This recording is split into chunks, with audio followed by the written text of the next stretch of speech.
Disability is not a monolith, nor is it within a void absent of other influences like class and wealth. Like many people, my experience with disability is quite unique, but it was a journey paved with an unpredictable home life. These experiences paved the man you see in front of you today. Being born in a lower middle class family is tough, especially with ADHD and autism. When you make a mistake, you can clearly see how your disability affects your family mentally and financially. It fills me with guilt to see how difficult I made my parents' lives with just me being me. My home life wasn't much better. This was during a time when my father brought prostitutes home, and my mother neglected my sister and I. As a result, I started acting out in school, causing more hardship in my family. My childhood was experienced forever marred with guilt and self doubt. I was also bullied in school and constantly reminded that I amount to nothing in this world.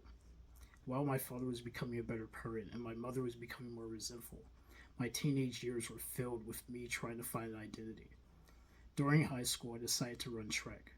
My coach became a second father figure to me, and together with my father, helped me cope when my mother abandoned us during my freshman year.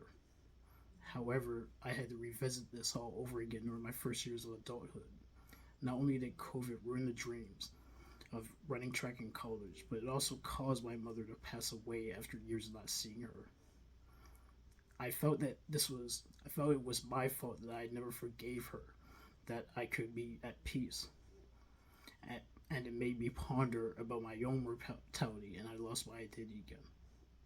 In my subsequent semester, I was worried I was going to amount to nothing in the world, like those childhood bullies told me. The summer of my freshman year of college, I set a goal in front of myself, and that goal was to never feel like this again.